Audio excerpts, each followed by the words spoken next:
Good morning, everyone, and welcome to Autism Mama Bear Talk. Today, we have an honor and privilege to have a very special guest with us, Professor Stephen Mark Shore, a dear friend of our family and a phenomenal autism advocate. I'm so glad that you are here, Professor. Thank you for coming to my show and welcome. All right, well, it's great to be here. Great to see you again. I remember when we met in Cyprus, and Oh, yes. great meeting you and your family there. And now we're both in the United States, and we're meeting electronically. Oh, yes, absolutely. It's honestly, it's such an honor because you are like one of the top names when it comes to autism advocacy, and your story, your life story is just outstanding. It could be a movie made. You know, we already have Temple Grandin. Now it's time for Mark Shore, Stephen Mark Shore. All right, I'll go for that. Right? Wonderful. I would like to ask you basically everything that we discussed in Cyprus when we met, and also some points that you mentioned in your presentations over the years, beginning from your childhood and your diagnosis. If you can share with us when you were diagnosed, and I know that your autism was a regressive autism, that you are developing normal until about 18 months. If you can just elaborate on this, that would be great. Yeah, I sure can. Well, taking it from the beginning, after 18 months of typical development, I was struck with what I call the regressive autism bump. And like what happens to about 30% of us, the autism spectrum is I lost functional communication, had meltdowns with youth in the environment, and I became a pretty severely affected autistic child. There was so little known about autism in those days. And therefore, it took my parents a year to find a place for a diagnosis. Right. And when they did, now I'm 2.5, the doctor said they had never seen a child who was so sick, and they recommended institutionalization. Fortunately, my parents, like we see so many parents today, like you, for example, parents watching this video, they advocated on my behalf. And they convinced the school to take me in about a year. And it was during that year that they implemented what we would today refer to as an intensive home-based early intervention program. And this was a program that emphasized music, movement, sensory integration, narration, and imitation. And with the work that my parents did, speech began to return at age 4. Wow. So what did my parents do? Well, first they tried to get me to imitate them. And that's a time-honored educational technique. People use it all the time. But many of us autistic people, especially when young, we may be at a point where we're not able to imitate. And so, therefore, my parents flipped it around and they imitated me. Once they did that, I became aware of them in my environment, and they were able to pull me along. So I think the key implication is that before you do any good work with an autistic person, you have to develop that trusting relationship first. Then you can move on. That's right. So can you mention again the name of the program that your parents put you on? Well, can't really do that because the programs didn't exist, but I can use today's terminology for what they did. And the closest that describes what they did is similar to the developmental approaches we have today, such as the Miller method, which is developmental cognitive, such as floor time, which is also developmental, but more relational. So it was that. There was what we today call music therapy. There was what we today call sensory integration, but these approaches were just beginning to be developed in the people who were developing these approaches at that time. So that's why there is no official program, but I'm just relating it to today's terminology. But I remember when I shared with you about my son Michael, that he's got problems pronouncing the words, and even the even repeating after the therapist or after us when we are teaching him basically speech and language therapy. And yet he remembers the melody of a sentence, like, Michael, bring me that, na na na na na. And he would just Right. remember the melody and the rhythm. And then you showed me the way. You said, why don't you try teaching him through music and just Exactly. incorporate music in his therapy? And that Right. was like uh, a big shift for us, because he started learning through basic kids rhymes, you know, the silly songs about Itsy Bitsy Spider. Hmm. And even now he comes to me, age 11, and he comes to me and starts singing, you are my sunshine, my only sunshine. Yeah, that's And great. you know, just expresses his joy and love through songs. So music is a big part of his development. And also he loves listening to music. So when he's like really agitated or frustrated, he plays more classical music or the Zen music, and it calms his nerves. When he's in a silly mood, he wants to just have fun. Sometimes he plays country music. I don't know where That's he got great. that from, not from me, but yes, he plays some country music or some upbeat songs. And I know that he loves playing instruments, you know, just trying to play instruments. Hmm. So you helped us a lot by redirecting his passion, basically, and using it as a tool. No, that's great. I mean, whatever seems to scramble the speech centers of the brain leaves Yes, the musical ones intact. mm, absolutely. And doctor, I would like to also talk about your you know, growing up, teenage years. Did you face any like social difficulties, social interactions with other peers, your school years, you know, because now many parents come to me and they ask, you know, what do you do when you send your son to school, and how is he interacting with other peers, you know, the peer pressure, all those Right. things. Yeah, and that was a challenge. By the time I entered regular school kindergarten, I was age 6, Hmm. and I was a social and academic catastrophe. And what I mean by that is that I didn't understand how to get along with my classmates in a way they could understand or appreciate. So Hmm. walking around the room repeating the letter B over and over, I guess didn't endear me to my classmates. Right. Again, nobody really knew anything about developing social skills or anything like that. Academically, so as a result, there was a lot of bullying. And fortunately, now school systems have begun to realize that bullying is not a developmental phase that people need to go through, but actually something needs to be done about it. Hmm. So that's improvement. Uh, Yes. Academically, I was about a grade behind in most of my subjects, but at the same time, I had my interests. I'd go into the library and get books on all of my interests, whatever it happened to be at that time. So it might have been astronomy, it could be weather, it could be earthquakes, whatever it was. I'd read them, take notes, copy diagrams, put them away, get another set of books on a different subject. And that's pretty much how I learned. So, And I remember you mentioned about your passion for bicycles, the way they were designed, how everything operated, and how you basically use it as a symbol of being in the world. In the world, could yeah, you that's right. elaborate on that? Yeah, sure. I got fascinated with bicycles. Uh, in I'd say starting at about age 8, and nothing was better than turning a bicycle upside down and spinning the back wheel as fast as it would go. Yeah. It took me a while to figure out how to ride a two-wheeler, but I did get there.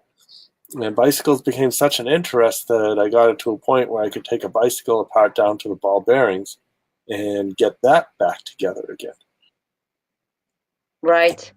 And No, that's amazing. And you know, all your illustration that you use in your presentations. And I remember in Cyprus during this national conference, autism conference, I believe it was 2 years ago in November when right, we met, you did the little workshop and you showed us, you put all of us participants in groups, and each person had a different role just to illustrate what a person on the autism spectrum feels with all the sensory overload. And could you give an example of this? You know, when one person reads out loud some complicated manual, then one person is sitting and listening, then the other is poking. Just please tell more about this one, because it's just amazing. Oh yeah, so it's a sensory overload activity. Yes. And the way it works is we got one person who takes the role of the individual on the spectrum, and they need to listen to one of the readers to answer some questions about a paragraph. So while that's happening, you've got one person standing behind you and scratching the back of your neck with, say, an ID card. You've got somebody else who's acting as a loud reader and being a space invader, standing really close and reading really Right. loud. That's not the person you're supposed to listen to. You got somebody else tapping you on the head and the shoulder. You've got yet somebody else who's reading at a normal distance, and that's the person you're supposed to listen to. And you also got someone standing behind you and shaking a chair all around, and all Yes. while trying to pay attention. And what that does is it gives a little bit of an idea of what it's like on this side of sensory issues. Oh my. And I remember it was just when I was sitting on the chair and they were just shaking the chair and poking me and Yeah. reading, and then like, hey, hey, listen, hey, hey. Ah! And Right. I don't have the sensor overload like my son Michael, for example. So it was like visualization of what my son goes through on daily basis. So Right. after this workshop, I made sure that we don't have any distractions. Like when he's focusing on something, that there is no TV in the background or radio or different devices just going loud. Or when he's focused on something, I will not disturb him and just poke him and, hey, look at me, look at me, look at me. No. So I've learned, don't demand eye contact. That's wrong, because it Mm-hmm. can be physically hurtful. Right. Another good thing that you pointed out when we met was the light. That actually, when there is the spotlights in the ceiling, that it can cause this discomfort for him. That's So right. that's why you're wearing your hat. Mm-hmm. And we try that as well. When we go to church, for example, we are sitting and there are spotlights everywhere, unfortunately, but we just let him go on the floor and just be grounded, laying down comfortable on the floor, but he hides under the pew because basically it's hiding the light. So it's Right. helping him, and he calms down and he can listen to the preaching and everything. So Yeah. you helped me with that as well, because I didn't even pay attention. It didn't bother me as such. I mean, yes, it makes me more tired when the light is a little bit more like a spotlight going right above me instead of on the sides. And yes, so that was another great thing that you helped me with. No, I'm glad. And doctor, many of our viewers ask me about your love and relationship. How did you find? Because you're happily married, you have a Right. beautiful wife, and every person, doesn't matter on the spectrum or not, everyone needs love and everyone is searching for this relationship. But I know that being on the spectrum, like yourself, it has some challenges to find a relationship.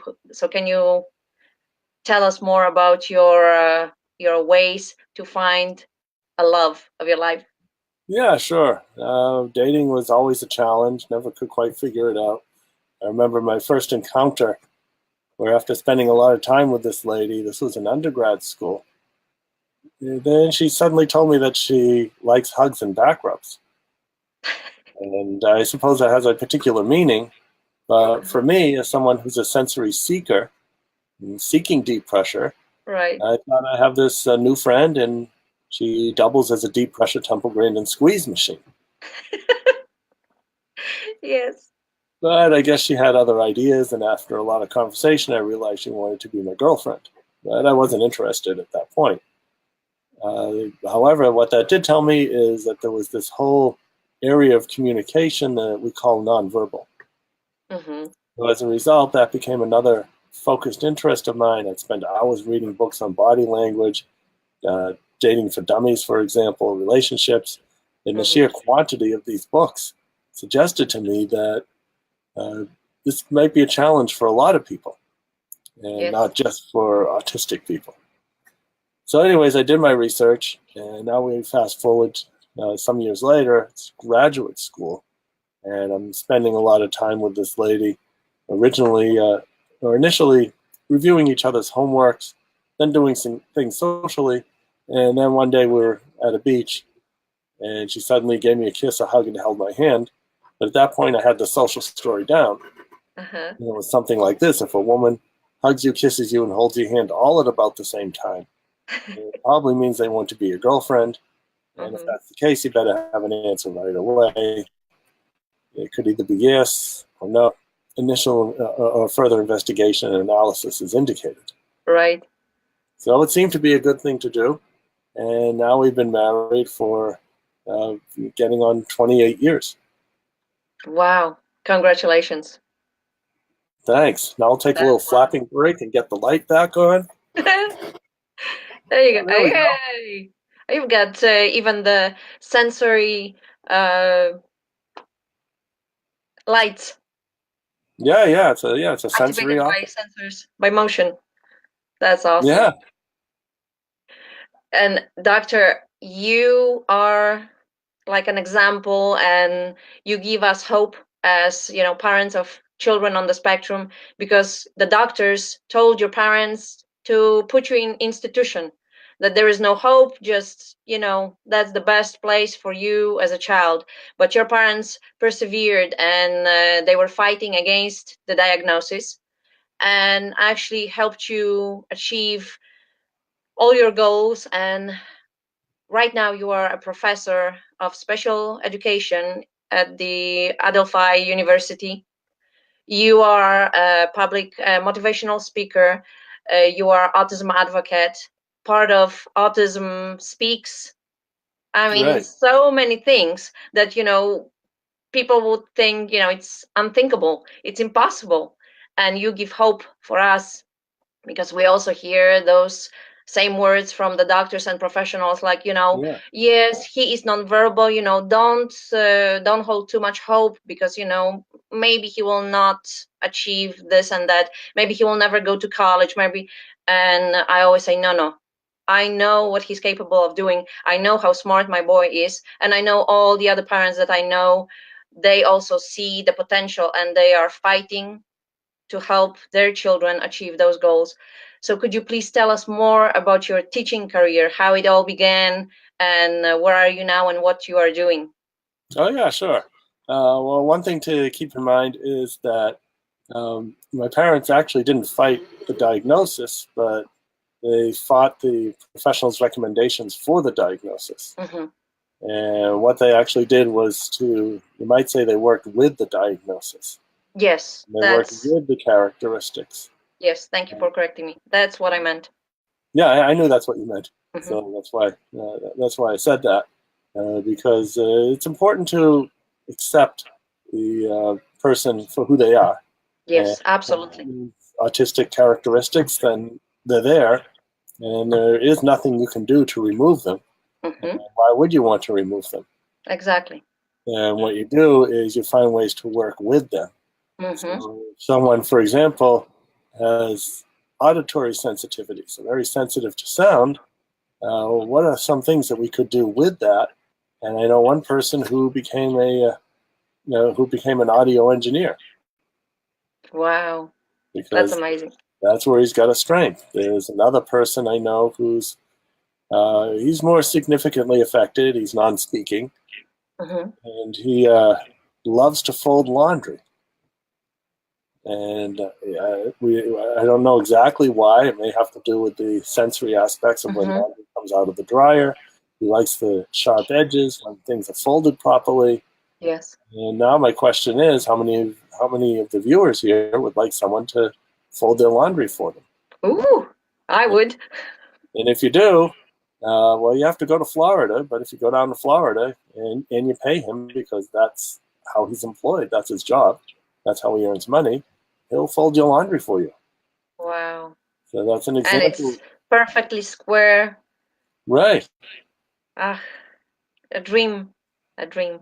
So that's an example of taking those characteristics and working with them, as Hmm. opposed to trying to eradicate them or remove them, because that's not going to work anyways.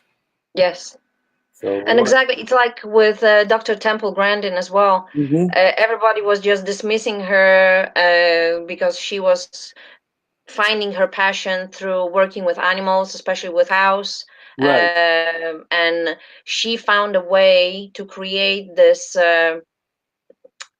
what do you call it?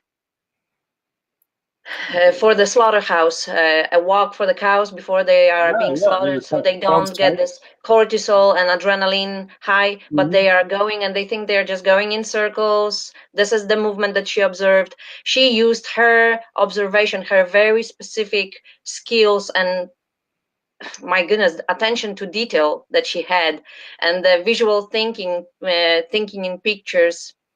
It's Yeah. all autism characteristics, and she used Right. it as her ability to build something amazing, to create something that is still being used in slaughterhouses. Yeah. And also your passion for music, you are Right. still incorporating music with music therapy with children that you work with. Is that correct? Yeah, that's correct. And I'm using. I give music lessons to children on the autism spectrum. And Mm-hmm. what I find is that children all over the spectrum, some who speak, some who talk too much, everywhere in between, they can all learn how Mm-hmm. to play musical instruments. And Oh, it's yes. just a matter of figuring out how to teach that person. That's right. Even when I was going to music school, I always wanted to play the piano, but my teacher thought that I could play the violin better. Mm, And not everyone can play the violin, but everyone can play the piano because it's keys and it's set there. And with right. violin, you have to press precisely each string and each point to have the clear sound. But I always wanted to play the piano. And then when I had the teacher, older man, and he was very patient but very disciplined. When he was teaching me, I didn't know that there is so much in playing the piano, like even positioning the fingers Oh, it and the really is. order 1, 2, 3, 4, 5, 6, 7, 8 Right. and different things. So I was like, oh, maybe it's easier to play the violin. But he had a Oh, way to teach me the piano that I would enjoy playing the piano. that's So, nice. like you said, it's not that the child cannot learn. If you teach him and teach him and teach him and he cannot learn, that means it's not the child's fault, but maybe change the way you teach the child. Maybe he needs Oh, more visual aids and maybe he needs more, reinforcement or something. Different way. mm. Yeah. Yeah. And it's also important to So, go what the person wants. I had a student that I was mhm, teaching recorder to, and he kept turning mhm, around and looking at the piano behind him. And so, right. okay, let's check out the piano and see what's so interesting about it for him. And he liked that much better. It worked much better for him. So we just changed. Wow, that's wonderful. And can you tell us more about being a professor at Adelphi Oh, yeah, University? sure. Yeah, yeah, It's sure. fascinating. So it's great being a professor at Adelphi University. I spend most of my time here either teaching or researching on aspects of autism. Hmm. Uh, and the university is, they like what I'm doing, and I like working here at the university. I felt good about interviewing here because there was no issue of disclosure, which is a whole nother area that Hmm. we should explore maybe in a future uh, uh, video chat. Yes. And, and that is, there's always that delicate dance. Do I tell the employer that I'm interviewing for that I'm Hmm. autistic or not? And that just wasn't an issue because they had done their research and they already knew. And even though that I'd pretty much already told the world anyways with my publications and presentations, Yes. yet still it was good to talk about why it might be helpful to have an autistic person as a professor, uh, Hmm. as opposed to doing that delicate dance around the disclosure piece. So what I do now is I divide my time between teaching here at the university, those courses mostly in autism, researching into autism, and also traveling to do presentations. So last month, for example, I was at the INSAR conference in Rotterdam, which INSAR standing for International Society for Autism Research. And there we go and we share our research. And what's really interesting is there's now a growing number of autistic individuals who are getting involved, meaningfully involved in research and conducting research. Wow, that's amazing. So that's amazing. And my wife is calling. Let me just grab that for a second because I think All it's right, an of emergency. course. All right, be right back. Okay. All right. Wait. So bear with us. It's an amazing interview. When the wife calls, you have to answer. Oh, If okay. you have any questions to Dr. Stephen Shore right now, please type it down below and we can ask your questions while he's still with us here in this interview. And we will also talk about his work in China and Russia. So bear with us. We'll have him back in a second. All right. So let me.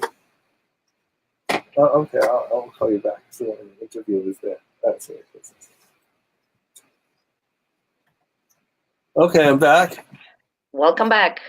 Thanks. I was just telling our viewers that if they have any questions to you, that they can write it down now so we can ask you questions. But I guess they feel shy. I don't see any questions now. But I would like to talk about your work in other countries. I know that you worked in Russia and China, and you were raising awareness and acceptance in those countries. Can you tell more about those programs and what exactly is happening when it comes to autism and all the therapies and work done for autism community in those two countries? All right. So that I'm finding very interesting. My travels to Russia and China and other countries as well. There's beginning to be more awareness of autism. That's the first of what I call the 3 A's of autism. So awareness, understanding when autism is present, whether you're a parent or an employer or a community member, educator, whatever it is, or even the autistic person themselves, have gotten pretty good at recognizing autism when it exists. And that builds a foundation for acceptance of those characteristics, like we talked about a little bit earlier. The person who loves to fold laundry, that's something he likes to do. It's related to the characteristics of his autism. Instead of pathologizing it and seeing it as something that needs to be gotten rid of, it's now something to work with. So it's also a transition when we accept the characteristics of autism, which is a matter of working with the diagnosis, working with the characteristics, and finding ways to help that person lead a fulfilling and productive life. And then finally, there's the third A, which is appreciation, and that's where autistic individuals are valued for what we can contribute, whether it's designing research, whether it's employment in information technology or many other areas where we can find employment. That's the third A. What I find in countries that I visit, be it China or Russia or elsewhere, there's always pockets of very good practice happening in particular places. So there's one place in China and Shanghai called ELG, where they're doing a lot of good work, state-of-the-art work, that would hold its own with any program that we might find in the United States or at other places where we'd expect good programs. And in Russia as well, in Moscow, there's Our Sunny World, where the focus there is on sensory issues and also matching practice to individual needs, which is an area of my research. And what I mean by that is that we have many approaches, such as ABA, Miller Method, TEACH, daily life therapy, and so on. And rather than trying to figure out which is the best approach, we should be asking which is the best approach for a particular child at this time. And that's what they're doing out in Russia. I should say, at Our Sunny World, which is very exciting. And now It the is. focus is on seeing what can be done to spread that through the rest of the country. Hmm. That's amazing because I've heard from my Russian friends that there is not enough autism awareness or acceptance. I don't know which region of Russia they were referring to, but whatever you're doing now, that's so necessary because it's a massive country and it's slowly opening up for this help for autism community. Right. I mean, they're working on it. They're having more conferences, which is a Mm. beginning.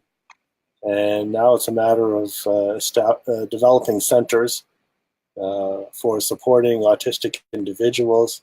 What I also find is that the autistic advocates, such as the ones involved in the Asperger Syndrome Support Network of Russia, Hmm. they're pretty well informed about advocacy, what's involved in advocating for themselves, and they can do it.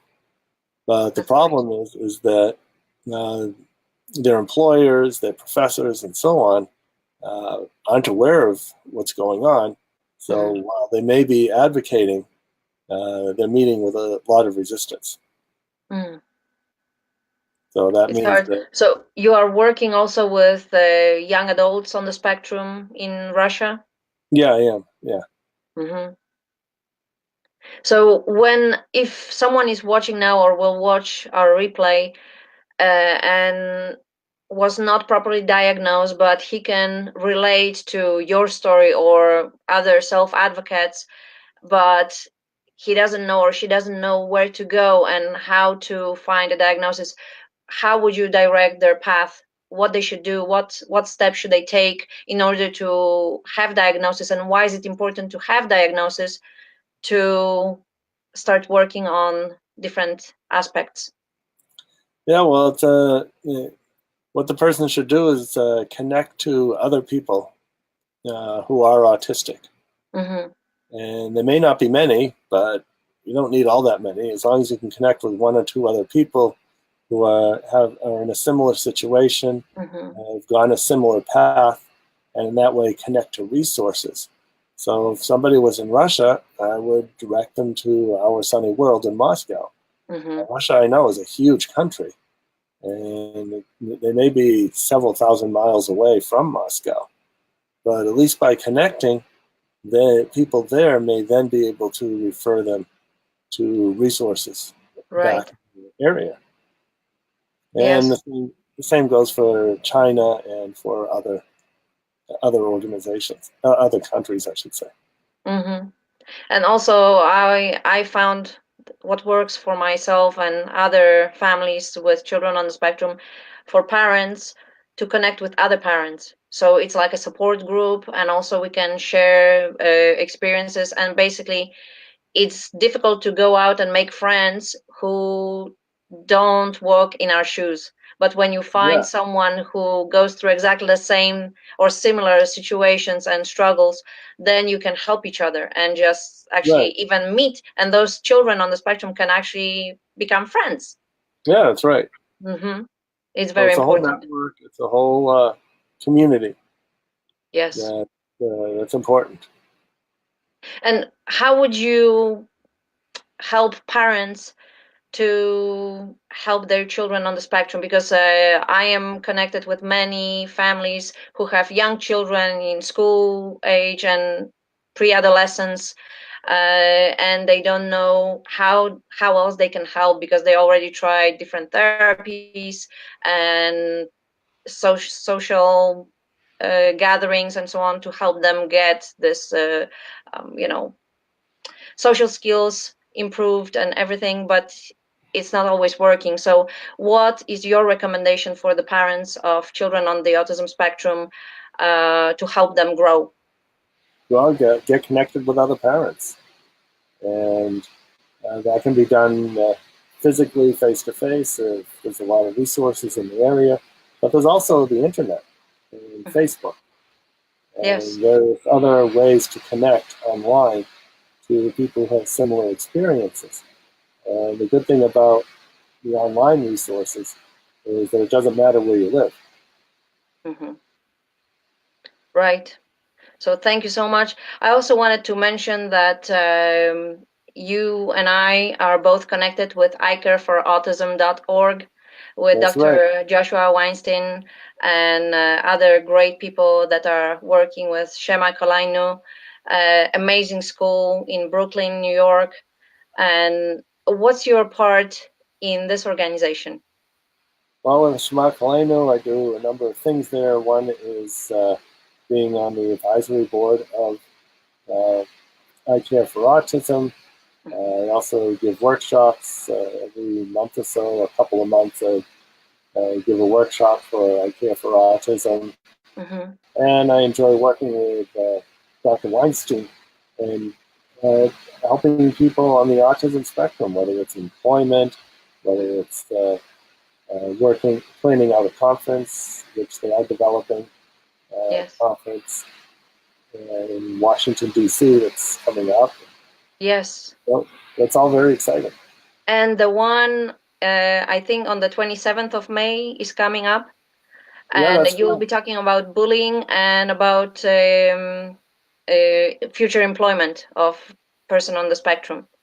Yeah, I think it's on the 29th, but Or 29th, sorry. we can check Yes. that out. Hmm. Check the website to be sure. So can you say more? What will you be speaking about, and where can we find you, and what's the best page to go to find all your future conferences or to follow you where you speak? Okay, well, the best thing to do is one, you can go to my website, which is www.autismasperger.net. You can also go on YouTube. I've got a number of videos on Hmm. YouTube. I have my own channel, and often you can, when if you type in my name into YouTube, Stephen Shore, and then autism or Asperger's after it, that will pull up a whole bunch of videos. Yes. And if you do that on Google, then you'll also find out where I am. Hmm. For a while, I was listing on my website where I was presenting, but now there's so many presentations that I haven't been able to keep track or keep up with it all. Yeah. So now it's just pretty much online. Uh, Yes. what I do, and you can always ask me too. You can send me an email or find me on Facebook. Hmm. Get a lot of postings on there. For example, speaking of travel, on Friday I'll head down to South Africa, Hmm. to Cape Town, where I'll be talking with the Cape Town Autism Society and also presenting for the World Federation of Occupational Therapists. Hmm. And I know that on your Facebook page as well, other people post. So it's like a report from any conference that you go to, like a lot of Yeah, things in Russian language or I don't know, Chinese maybe. I'm not sure. yeah, It was in yeah. symbols. Yeah, I was So all, it's amazing. I mean, yeah, everyone can find something, even if they don't speak English fluently, they can go and read in their language. It's amazing. yeah, yeah. Yes. So, Doctor, thank you so much for coming to my show and thank you for sharing with us your amazing story. Oh, my And pleasure. I really hope that we can meet in person on this side of the ocean because we already Yeah, met in Cyprus, but now it's time to grab a coffee somewhere, I don't know, New York or North Carolina. yeah, it Whenever sounds you're good to me. visiting, let me know. Yeah, I certainly will. Wonderful. Thank you so much for your time and wishing you all the best. Oh, thank you, and likewise to you. Thank you. Have a good day. Thanks, you too. Bye. Bye bye.